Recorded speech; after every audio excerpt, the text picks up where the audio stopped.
प्रश्न 4 दी गई आकृति में आकृति दिया हुआ है ए बी सी।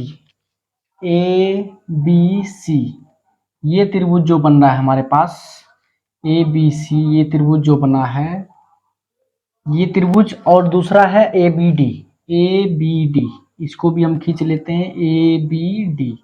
ये दोनों त्रिभुज ए बी आधार पर बने दोनों त्रिभुज हैं। इसी आधार पर ए बी पर ही ये त्रिभुज बना है और ये त्रिभुज बना हुआ है। यदि रेखाखंड सी डी, ये रेखाखंड एक सीधी जो है रेखाखंड ए बी को मध्य बिंदु पर काटते हुए मतलब समद्विभाजित, ये सी डी को जो है ए बी रेखाखंड समद्विभाजित कर रहा है, तो इसका मतलब ये और ये भुजा क्या होगा, बराबर होगा। तो दर्शाना है ए बी सी का, जो हम अभी लाइन खींचे थे ए बी सी का और ए बी डी का क्षेत्रफल दोनों बराबर है।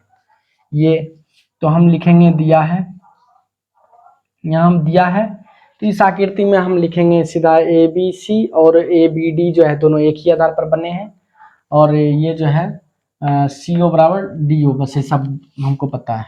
लिखेंगे ए बी सी तथा त्रिभुज ए बी सी तथा त्रिभुज ए बी डी दोनों ए बी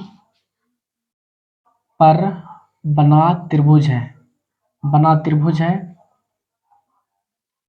है और हमको ये भी दिया हुआ सी ओ बराबर डी ओ, ये लिख लिए। प्रमाण में चलते हैं, पहले सिद्ध करना क्या हमको लिख लेते हैं। यहाँ पर सिद्ध करना क्या हमारे पास वो लिखा हुआ ही है, दर्शाइए कि, तो वही हुआ सिद्ध करना है। Area of A B C बराबर area of A B D, ये बराबर हमको एरिया, ये दोनों एरिया बराबर करना है। अब चलते हैं यहाँ पर हम थोड़ा सा एक रचना कर लेते हैं, इसमें रचना कुछ बना लेते हैं। सी से हम ए बी पर लंब खींच लेते हैं और डी से एक ए बी पर लंब खींच लेते हैं इस तरह। तो लिखेंगे सी से ए बी पर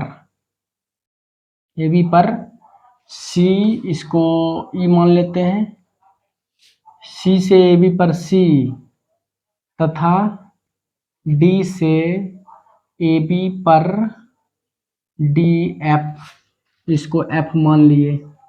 डी एफ लंब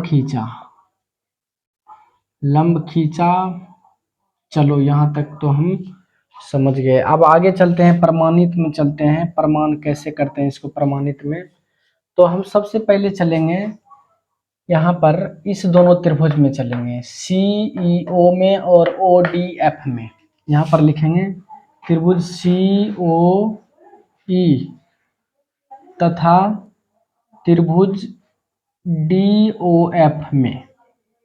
इस दोनों त्रिभुज में देखेंगे तो यहाँ पर देख रहे हैं कि ये कोण जो है दोनों बराबर होगा। क्यों होगा, जब एक रेखा दूसरे को काटती है तो ये आमने सामने का कोण बराबर होता है, उसी को कहते हैं शीर्षाभिमुख कोण। तो ये दोनों कोण बराबर होगा, तो इस कोण का नाम हो जाएगा सी ओ ई। यहाँ पर लिखेंगे कोण सी ओ ई बराबर हो जाएगा, इसमें हो जाएगा डी ओ बी। चलो कोण डी ओ बी ये बराबर हो गया, बगल में लिख देना है शीर्षाभिमुख कोण से, ये लिख दिए। अब आगे चलते हैं हम, यहाँ पर ये भुजा बराबर है, चलो हम ये भुजा भी देख लेते हैं। इसी त्रिभुज में है CO और OD, यहाँ पर लिखेंगे CO बराबर OD, ये यहाँ पर दिया हुआ था, लिख भी रखे हैं यहाँ पर CO बराबर DO, तो यहाँ पर दिया है, लिख लेते हैं। अब आगे चलते हैं, दो चीज तो बराबर हो गया। एक तीसरा चीज, जब एक ही रेखा पर अगर लंब हम कहीं पर भी खींचते हैं, यहाँ पर या यहाँ पर खींचते हैं, हम एक ही रेखा पर कहीं पर भी लंब खींचते हैं तो वो सारे लंब आपस में जो है क्या होता है, समांतर होता है। ये हम पहले पढ़ चुके हैं। तो ए बी पर है ये CE एक लंब है और ए बी पर ही एक DF एक लंब है। उल्टा है तो उससे कोई मतलब नहीं कि ये नहीं कि ऊपर में है एक नीचे में है, तो कैसे होगा। जरूरी नहीं ये ऊपर नीचे कहीं पर भी रहेगा, एक ही रेखा पर अगर लंब है कहीं पर भी ऊपर नीचे तो वो जो है आपस में समांतर होता है। तो इसका मतलब ये दोनों समांतर हुआ, और समांतर हुआ देखो अब ये और ये रेखा कौन सा सी ई हो गया और इधर हो गया एफ डी, ये दोनों समांतर हो गया। अगर इसमें एक लकीर हम इस तरह से खींचते हैं तो ये क्या हो गया तिर्यक रेखा। तिर्यक रेखा में ये कोण और ये कोण बराबर होगा एकांतर कोण से। तो इसी तरह ये दोनों समांतर रेखा, ये कोण और ये कोण क्या हो जाएगा बराबर, यानी इस कोण का नाम हो गया ई सी ओ, यानी कोण ई सी ओ बराबर इस कोण में आ जाते हैं एफ डी ओ, कोण एफ डी ओ ये बराबर हो जाएगा एकांतर कोण से। एकांतर कोण से दोनों कोण बराबर हो गया।